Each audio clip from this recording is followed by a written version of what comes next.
To hell with what counts as classified. People need to know what happened here. I don't know what the government was after when they started their experimental zoo here, but I need to let people know what it can do to humans. What it did to my friend. My name is Greg, and I operate the lighthouse out here. I can't really say where, but let's just say it's an island off the southeastern coast that isn't on the map. I'm the kind of guy that enjoys my alone time, so it's a perfect job for me. Boris is the primatologist, so he's the one working with the monkeys. There's about 500 of them here, and they roam free. They usually like to keep their distance from me, and I keep my distance from them. Boris feeds them, so they like him more. I don't like to pick a fight unless they get too curious near the lab or start chewing on the wires to my satellite TV. Boris's job is the monkeys. Mine is the lighthouse. Now Boris, he doesn't bother me much, but sometimes our paths cross for meals. It's just him and I here, and occasionally some government types when they decide to helicopter in from the oil rig to drop off supplies. I don't ask a whole lot of questions, and I think they like that about me. Tell you the truth, I think the reason I'm here is so that Boris doesn't go insane. I think any man would if they spent as much time with monkeys as he does. He seems to know a lot about them, and he's taught me a little over the last few months. He calls them an old world monkey. But I saw something I shouldn't have, and now my cozy island living has turned into a nightmare I will never forget. I woke up to the sound of new orders printing from the fax machine, a sheet of paper coming directly down from the government on high. But this time was different. Whatever the page said had disturbed Boris. He was pacing around the room, muttering to himself as he read it. I couldn't hear what he was saying. He then sat quietly in the corner, both hands running through his thinning hair. This was the dance we do when our paths did cross. I would pretend to mind my own business while he wrestled with some secret government task on the other side of the room. I kept one eye on him over the book I was reading. He got up from his seat, headed straight to the kitchen, pulled out the bottle of liquor from the shelf. His hands trembled as he poured a drink. Things are going to get dark out here, Greg. He slid the paper across the table. I maintained eye contact as I placed my book on it. Look, man, you and I both know that we signed something that says I really shouldn't look at that, I said. He picked up the glass, irritated that I wouldn't look. He returned to the other side of the room and slumped back in his chair. It didn't take long before I picked up the book off the page. My curiosity got the best of me, wondering what the big secret was. I lifted my book, eyes drifting towards the page. It was a single line of text. Don't feed the animals. That's all? This is what made him so upset? The monkeys seem to have plenty to eat without Boris feeding them. I have personally seen them eat coconuts, corn, seeds. So what if he stopped feeding them those yellow, egg-shaped dry biscuits? Boris called it chow. He knew I'd looked. They want a famine, Greg. And they will get more aggressive as the island's resources dwindle. The monkeys are going to get restless. He was staring at me, as if waiting for the gravity of his words to register on my face. He continued talking. You understand that monkeys are not so different from humans, genetically and behaviorally. Remember when I captured that alpha? What was his name? Lucky. I nodded along, remembering Lucky. Boris had told me a little about him. He was an alpha male. You need to understand that a government has a direct interest in learning how its citizens will react to certain stimuli, but they cannot perform these experiments in real time with real humans living in the real world. I nodded, not fully putting together what he was trying to say. I had sent him away. That's what they asked me to do. They said his troop and another one would go to war. They wanted to see what would happen if the Alpha disappeared. They were right, too. There was no war. Boris's voice was colored with contempt. He took another drink, swallowed, and continued. Lucky's troop terrorized the other troops, Greg. Don't you get it? They had me take out a rebel leader. The government extrapolates the data I collect to the real world. Now, I didn't want to know any of this. I'm just the lighthouse guy, you know? Why include me now? The data is in the monkeys, he said, finishing his drink. They want to start a famine here, so that if and when a famine hits the States, they'll be ready. Either that, or they got defunded and were out of a job. Boris was clearly distressed. He paced the room, trapped in his own world. I think he'd come to enjoy working with the monkeys here. He humanized them, and maybe I have too. I know I said that the monkeys are Boris's problem, but I do find myself watching them throughout the night. I've learned a lot about monkeys since I've started working here. I could almost see why a government would find value in this kind of experiment, as unethical as it may be. There's highly organized social structures, not so different from humans. Their young are dependent on their mothers for much of the beginning of their lives. They live in groups where they depend on others for protection, resources, and social bonds. Monkeys communicate, and they resolve conflict. Boris himself said that they are the most intelligent animal in the world, maybe second only to humans. Now, I know I sound like I've got island fever. These monkeys are 2 feet tall, covered in brown fur, and have long tails. They are nothing like humans, and their behaviors cannot be used to understand human societies. I know what you're thinking. You think that humans are too technologically and socially advanced. But when I try to dehumanize them, I can't. If you look at one of their faces, you can tell they're experiencing life on an advanced level. I've watched a monkey mourn a death of a family member. I've watched a mother care for their young and teach them the ways of the forest. Maybe it's not so far off after all. And it started to make sense to me. If you understand something fundamental about monkeys, you can understand something fundamental about humans. So the government created a zoo. But now, they wanted to understand a global famine. There must be some kind of mistake, I said. Boris stopped in his tracks, picked up the faxed paper from the table, crumbled it in his hands. It's an ethics violation. There's not enough to gain in all of behavior-based science to warrant this kind of experiment, he said. He dialed Major Acosta on the bulky satellite phone. I heard his unwavering voice emitting from the speakers.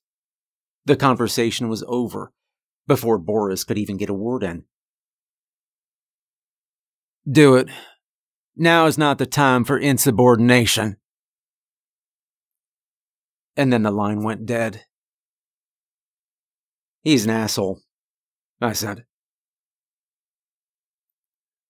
They want to destroy everything we've built, Boris said. They built an island for this, costing who knows how much money. It's just inhumane. He sat back down, defeated. Poured himself another drink. Well, let's keep feeding him, I said. We'll take the next resupply helicopter back to the oil rig, and we'll tell them we refuse to carry out the project. Together. Boris sighed. I offered my hand. He shook it. But the weight of our next few weeks started to weigh on me. This island was going to change fast. I lit a cigarette. If you stayed up all night and only ever talked to one guy on an island full of monkeys, then you would smoke too. We took inventory. We had 2 days left of chow biscuits for the monkeys, maybe 4 if we started rationing now. We had enough food for ourselves for several weeks. The government wasn't going to send us out of here if we couldn't feed ourselves, and the weather was often rough. Visits were rare and expensive. The resupply day came and went. The chow ran out, and Boris started spending more time in the lab instead of observing the monkeys and taking notes on his tablet. We decided to only ever leave the lab together. Otherwise, the monkeys may start getting bold. Boris asked if he could come up to the top of the lighthouse with me. I agreed. Maybe it would be nice to have some company. But the moment we left the lab, we were spotted by a troop. They watched from the trees as we made our way to the lighthouse. A male that Boris called Pinocchio walked towards us. Boris shouted for him to leave, but he didn't even flinch. He stared directly into our eyes, and when he was just a few feet away, he bared his teeth. I knew this monkey was trying to intimidate us. He was hungry. If I've learned anything from being around them for these last few months, it's that the best way to avoid trouble is to just give them what they want. So we showed him our open palms, showing him we had no food. This was met with a grunt, then a performative lunge. We continued to walk at our own pace. Speeding up showed that we were afraid. He followed closely until we got to the lighthouse and closed the door behind us. When we got to the top, I started on my daily maintenance checks. Boris called me over, pointing at the ground below. Pinocchio was bullying one of the other monkeys who'd followed us. He was pulling on his hair, play-biting, showing his teeth. The other monkey started fighting back. They lunged at each other, biting at each other's faces. And then it was over. Pinocchio had won. We watched him drag the corpse into the woods. One less mouth to feed, Boris said somberly. Morning came. Boris had told me stories of the monkeys all night. The warmth coming through the thick windows, it felt nice on my skin. Boris was looking thoughtfully out at sea. Something caught his attention down below. Do you see that tree? Boris asked. Yeah, looks popular, I replied, seeing monkeys grooming each other and moving throughout its branches. That wasn't there before. That tree, it shouldn't be there. Isn't that in the middle of the ATV road? Okay, you need to get some sleep, old man. You're up all night and you're not used to it, I said. That tree was filled with life. What looked like hundreds of monkeys on its branches. You see those fruits? This tree's full of them. What are those, figs? I asked. I can't tell from up here. Let's check it out, Boris replied. We put on our boots and descended the winding staircase. Why had Boris said that the tree shouldn't be there? They'll ignore us while they eat, Boris said. If Boris believed it, it was probably true, and they did ignore us. We were able to approach them without any of them paying us any mind. Up close now. You know, it was somehow beautiful, if I'm being honest. Monkeys swung playfully from branch to branch, carefree. They looked happy, as they were just snacking on their fruits. There's more than one troop in the tree, Boris said, while clearly trying to count moving animals. There has to be. Pinocchio's troop only has 200 monkeys. This is closer to 400 or more. I think every monkey on the island is in this tree. Why aren't they fighting? You're asking me? I replied. If there's more than one troop in the tree, there would be an all-out war. So why aren't they fighting? His tone was anxious and excited at the same time. I'm sure that this was very abnormal behavior for these monkeys, having watched them fight over anything from a coconut to who gets to groom who. But it was a famine, and they had found plenty of food in this tree. You know, maybe it's like Christmas Day in World War II, when the Axis and Allied troops on the front line stopped fighting each other, I said, hypnotized by the mass movement of monkeys. Boris started walking toward it. What are you doing? I asked. Me? I'm going to grab a fruit. I can't tell what it is, Boris said without looking back. He wasn't far from the tree now, and I was worried that the monkeys would lunge at him for trying to steal their precious food. But they didn't even notice. They were totally in their own world. Boris reached up and took a fruit from the tree, and the tree went silent. The hooting and excited grunts from the monkeys just stopped. Boris sensed the change in the air, and slowly, he turned to look up at the monkeys. They were no longer jumping, playing, or grooming. All eyes were on Boris. Hundreds and hundreds of pairs of eyes looking down at him. And then silently, with the coordination of a hive mind, each monkey started to jump up and down from the branches. Boris ran as the first monkey touched the ground, and I ran beside him. I shouldn't have looked back, but their coordination was like anything I'd ever seen before. I had to look, and there were hundreds of monkeys chasing us. Their teeth were bared, the universal sign that they wanted blood. Our blood.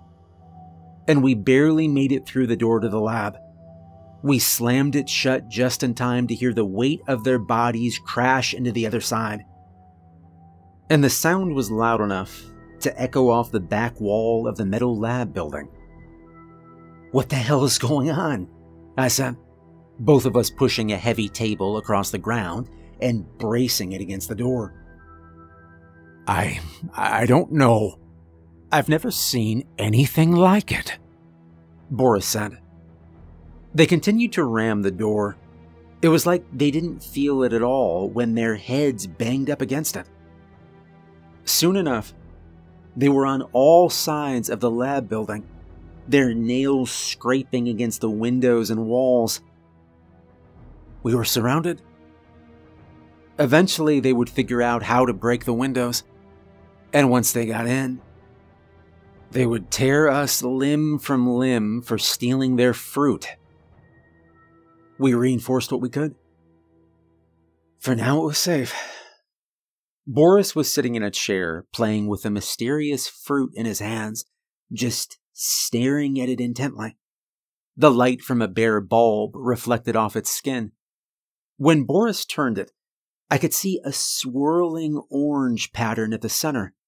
For a moment, the light caught on the small hairs of the fruit, and it almost seemed like they writhed with a mind of their own.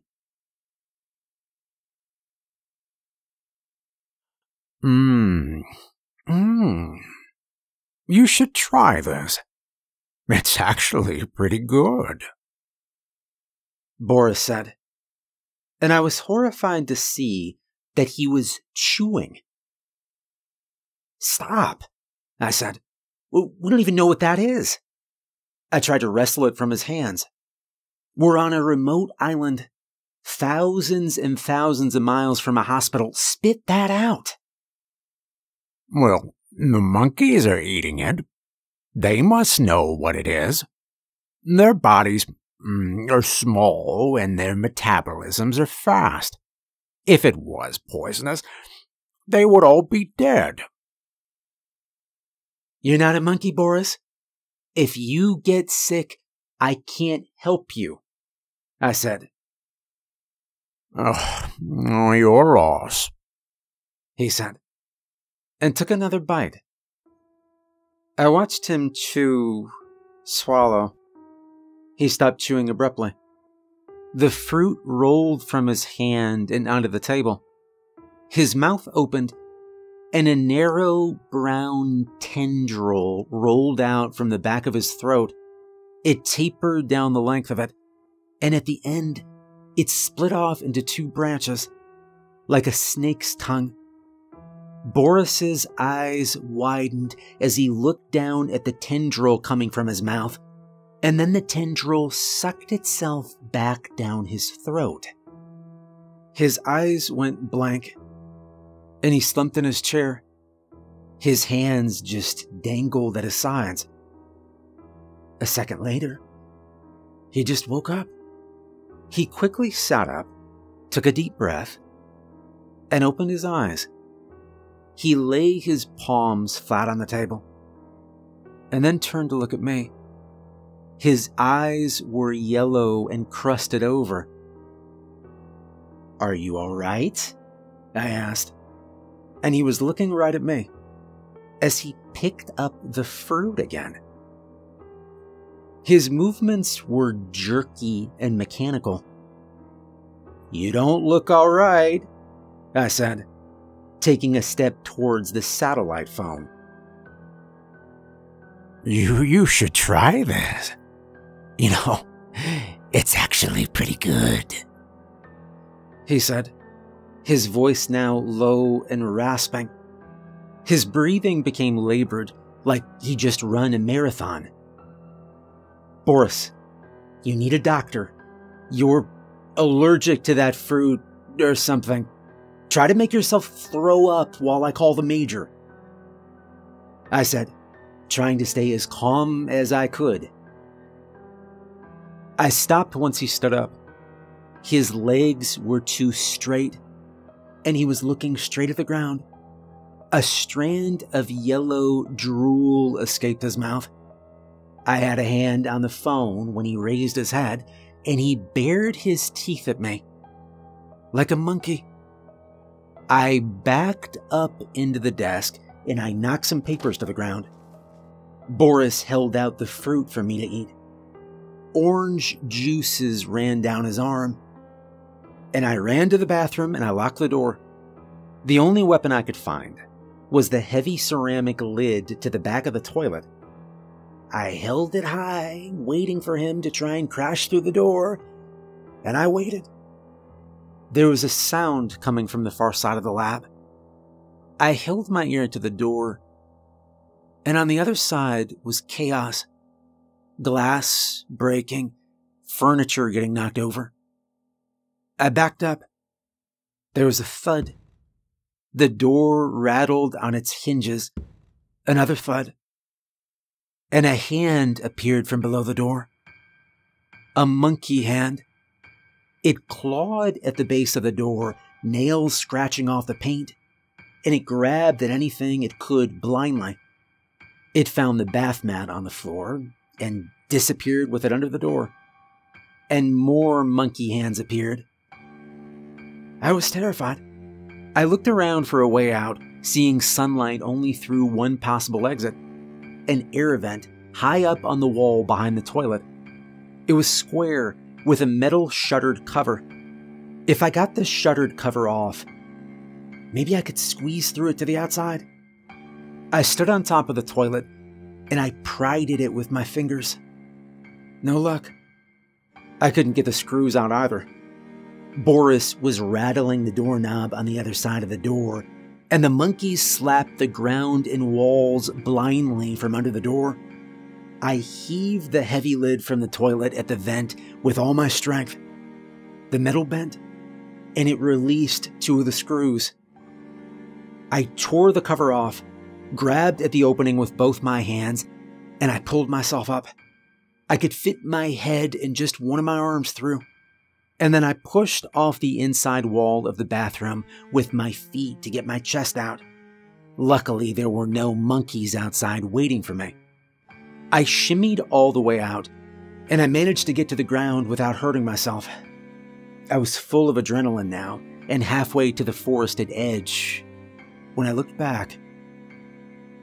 Boris's face stared at me from the wall. He was standing on the toilet in the bathroom. Why don't you want to try it? It's actually pretty good, he said, in a strange, raspy voice that was not his own. His eyes were totally consumed by the cloudy yellow now. Brown tendrils emerged from his mouth and nose, and they spread over the edges of the hole. His body couldn't fit through behind them. He disappeared, and in his place came a flood of rabid-looking monkeys. And I ran as fast as I could. Low branches cut my skin as I tore through the woods. The monkeys jumped from tree to tree right behind me. I was more scared than I've ever been in my life. One of them was catching up. It was Boris. His closed fist pushed off the dirt to propel him forward impossibly fast. He smiled through the trees at me while running on all fours. But I knew where he was going. When I made it to the cliff, I didn't have time to take a moment and calculate my jump. I jumped as hard into the water as I could, and I just shut my eyes on impact. I stayed under the water for as long as I could hold my breath, waiting for the monkeys or Boris to jump in after me. They didn't. And I surfaced. They stayed in front of the setting sun on the cliff above. Boris was the tallest among them. He turned silently to leave, and the monkeys just followed. I swam around the island until I found a shoreline, and I collapsed exhausted onto the beach. Night started to fall. I needed to move, get as far away from here as I possibly could. I'd never explored this side of the island before. It was dead silent. Everywhere you looked was silent. Nothing seemed to live out here. No birds, not even insects. I walked for as long as I could. I took a break by a boulder, and I fell asleep with my head in my hands. I woke up at sunrise. I didn't know where I was. I could hear the faint sound of monkeys in the distance. The island was too small to stay hidden for long, and it was a miracle I hadn't been found yet. I looked up, and I saw something moving in the trees. There was no mistaking it. It was a drone. It flew silently in the sky through the trees about 10 feet above me. It then zipped off into the sky, quickly obscured by the clouds. Had I imagined that? I didn't think Boris had a drone. But my primary concern was not this. I was thirsty. I needed to get back to camp now. I decided to climb a tree to get my bearings. I didn't even know what part of the island I could be in. From the tree, though, I could see the lighthouse. In the water nearby, I saw a small boat approaching on the horizon. The Coast Guard. I climbed down the tree as fast as I could, and I ran towards the boat. I didn't care how much noise I made. I had to make it to them before Boris and his gang of rabid monkeys did. There was one person standing by the boat on the beach, and I ran down the embankment and onto the sand, staggering across the beach. I called out, screaming that they needed to get back on the boat. The person didn't turn around, though. Finally, I got close enough to put my hand on his shoulder. At my touch, he turned around, and his mouth was full of writhing brown tendrils. He held out his hands in front of him, and he walked toward me with yellow eyes. They beat me to him. Boris emerged from the embankment. He approached on all fours with hundreds of monkeys behind him. And it was over. I knew I was going to die. The walk back, it was truly full of nightmares. I was surrounded on all sides. Most of the monkeys walked by my side rigidly. Some of the other monkeys had completely forgotten how to walk. Their faces dragged in the dirt as they pushed themselves forward with their legs. The guy from the Coast Guard crawled along the ground, throwing his hands in front of him and dragging the rest of his body. Their eyes, they were all that identical yellow swirling clouds. I realized they were bringing me to the tree, the one with the fruit that had corrupted Boris. They formed a semicircle at the base, and I looked closer at the tree. It was all wrong. The bark had no texture. It was smooth all the way up. The leaves were all different shapes. The branches were full of hairy fruits. This was not a tree. This was something pretending to be a tree. A hole opened at my feet, dirt falling into it as it opened wider. The monkeys closed in behind me. I tried to make a run for it, but it was no use. They bit and scratched at my skin until I returned to the ridge. The hole was several feet deep now, and it smelled like death. The bottom was filled with bones, all white and picked clean. And they pushed me in. I crashed to the bottom. Monkey bones, that's what they were. I stood up and I tried to get out, and a monkey bit my finger, and I fell back into the hole. They tossed handfuls of dirt on top of me, and little by little, they were burying me alive. I tried to stand, but I couldn't get my footing on all the bones. No, it was something else. There was something holding me down, I realized. A thick, fleshy, brown tendril was wrapped around my waist.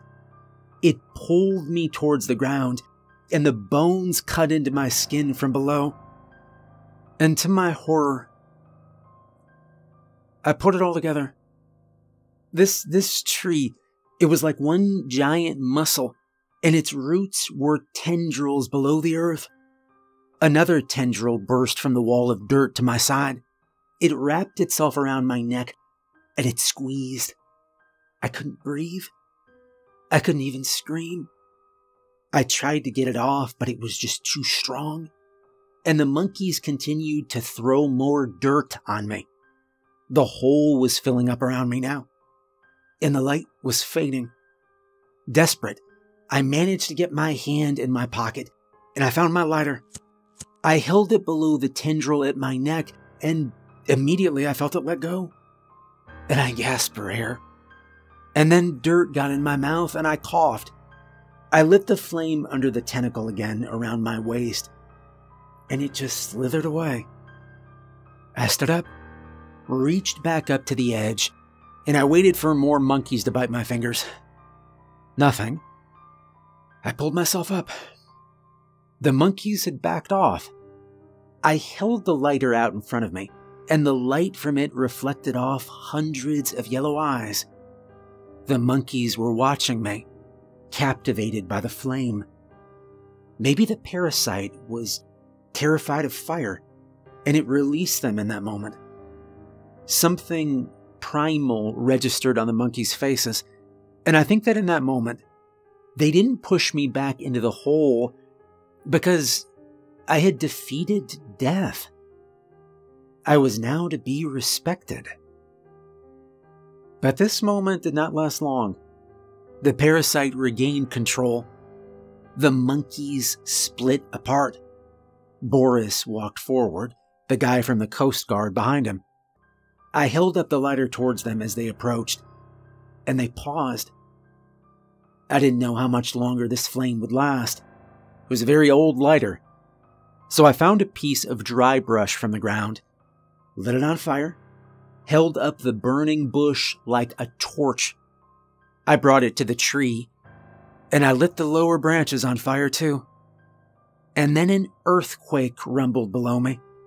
The ground beneath stirred as the leaves burned.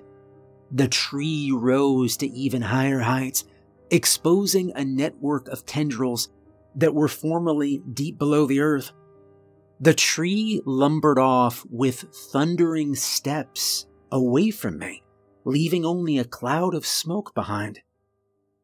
I held my torch up, keeping the monkeys at a distance until I made it to the water.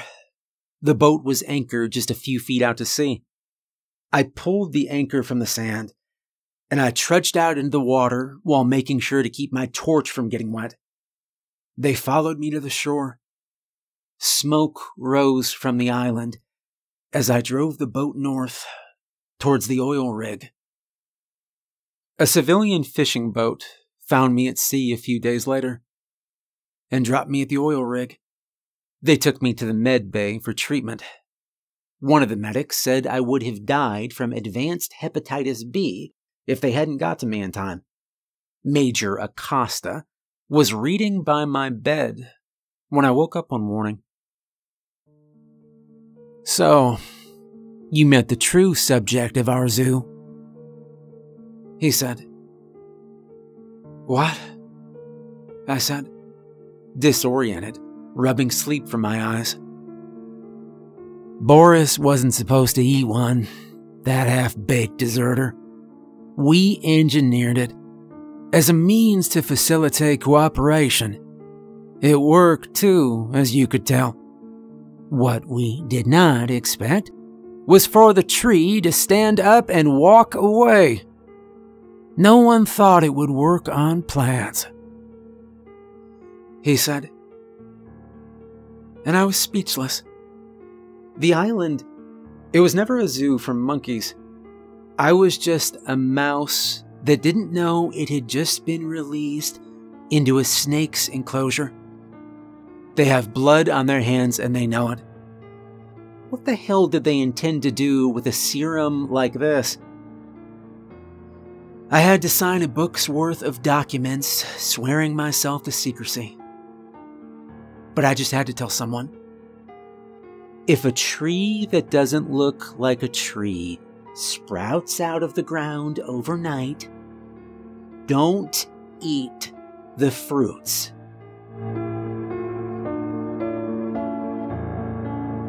Hey, I hope you enjoyed the story. There's new merch if you'd like to buy something, and I hope you have a good night.